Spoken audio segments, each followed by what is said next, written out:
Welcome, replay viewers. If you're watching in the app, you can tap to leave hearts. You can't if you're watching on periscope.tv. Hi, Elaine. Hi, Erica. Or if you're watching on Catch, but I hope you find what we talk about helpful today. While you're coming in, I'm just showing this book. Welcome, everyone that's coming in. This book, I haven't read it yet. I ordered it and got it recently, but I haven't read it yet, so I'm curious to know if any of you have read it. Leave me a comment if you have read it. It looks like it's going to be a good one, and I heard a lot about it, and so I went ahead and bought it. I'm going to flip around. I'm back to using my old tripod, so hopefully won't have any issues with me having to hold it today. Welcome. I am Melissa with MakerySpace.com. And I love to help Etsy sellers. Yeah, that's where I saw it was on Facebook, Meg.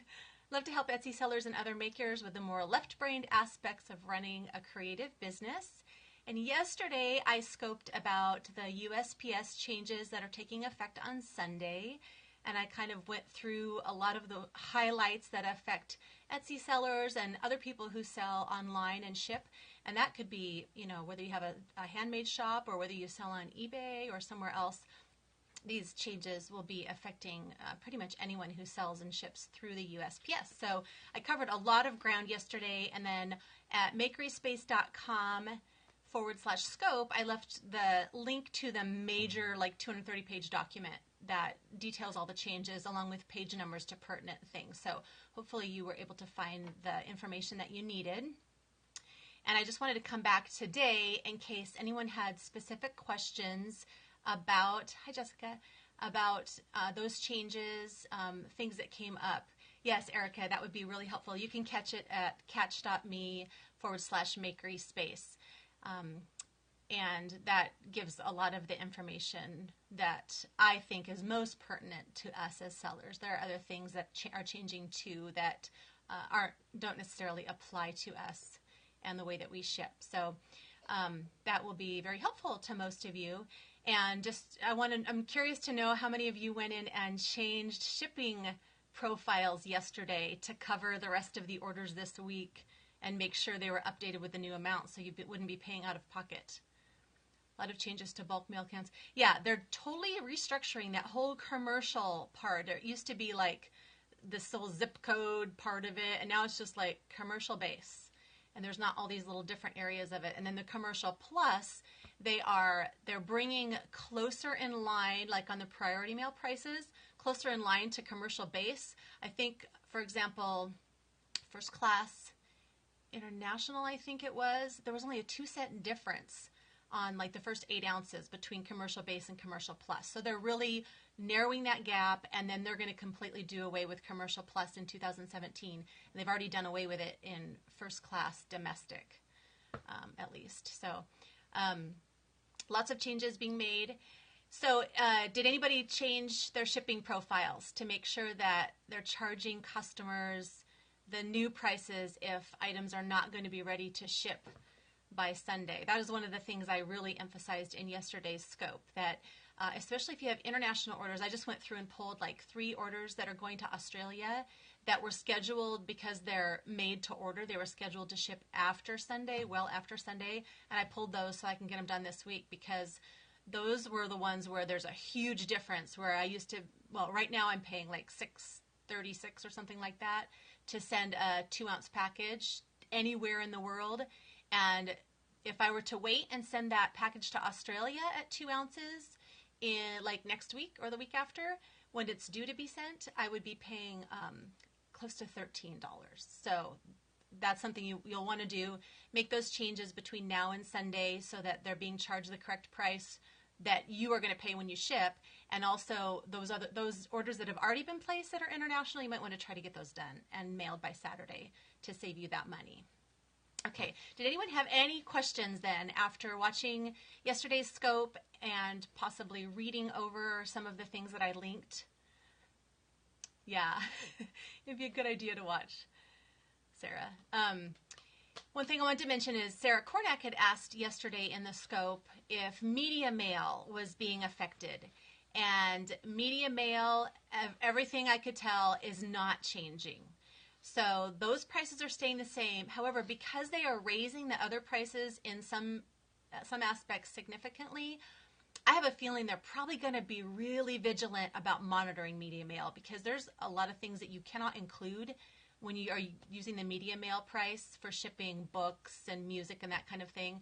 And one of them is handwritten correspondence. So they're real sticklers on that. So I think it's possible they could be monitoring that a little bit more, making sure there's no, cards or notes inside. I know you can, no photo books. Yeah, they're too personalized. There's a lot of stipulations in the media mail thing. So the prices aren't changing, but they might possibly be cracking down and watching those things more carefully. So it sounds like some of you didn't watch yesterday's scope, so you might have questions after that. So if you do, do you mean Etsy, Erica, Etsy shipping labels?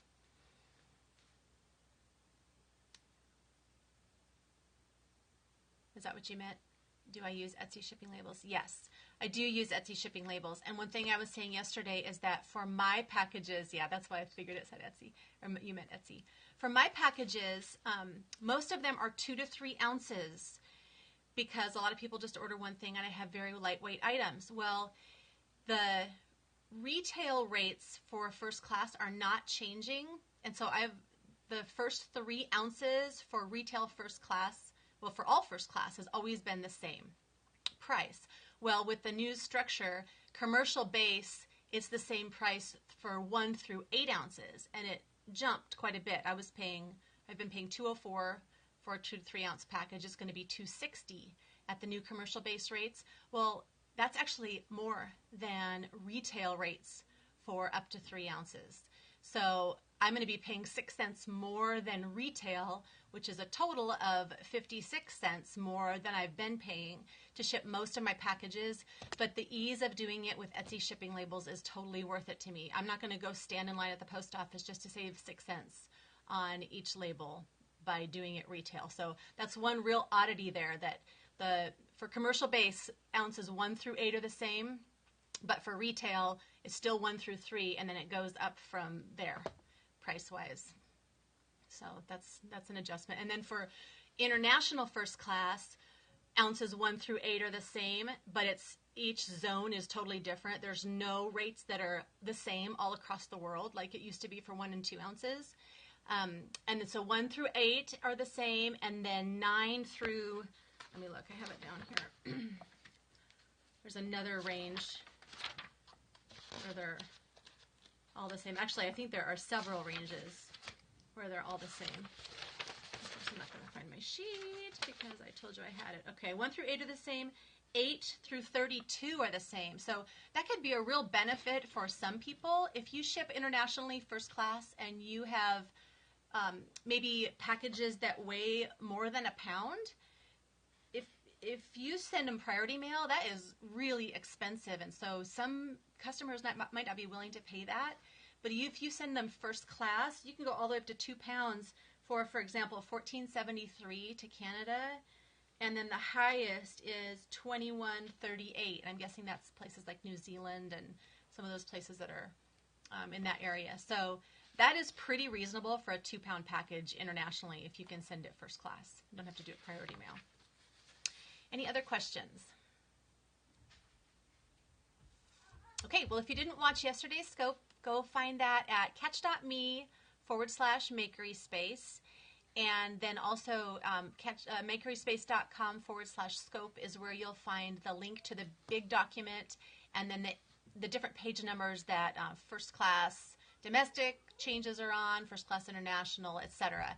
And that should explain it a little bit more. And if you still have questions, you can email me at melissa@MakerySpace.com or tweet me. You don't like Etsy and shipping setup? What don't you like about it, Eric? I'm curious, because I absolutely love it. I love that it sends a shipping notification automatically, and that I print right on. I have a Dymo Label Writer 4XL, is that what it's called? Yeah, 4XL, that integrates right with it and prints my labels right from there, and it saves me so much time. But I'm curious to know what you don't like. Confusing for you on the back end? We should chat with me. I'll see if I can help you out with that part. Hi, Jessica. We're just wrapping up. But did you have any questions from yesterday, Jessica? Erica, are you on the back end? Do you mean when setting up shipping profiles, or do you mean printing the labels themselves?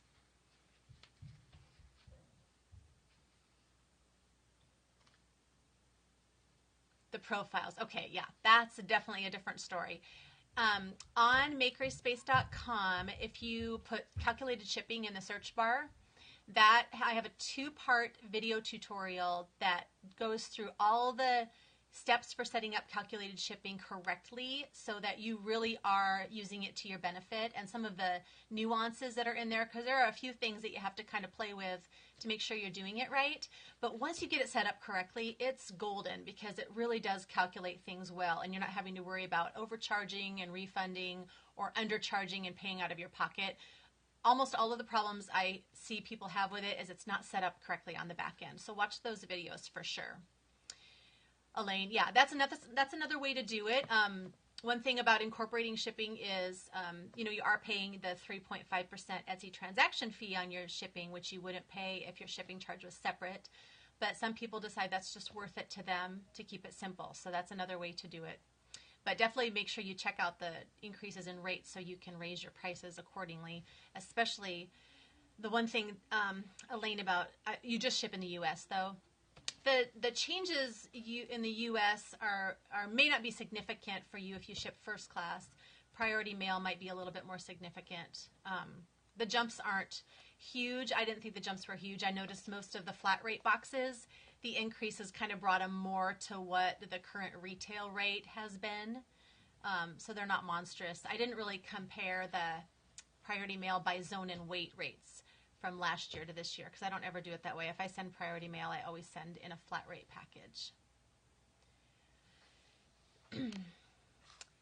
Yes, Erica, once Sunday hits, that's true.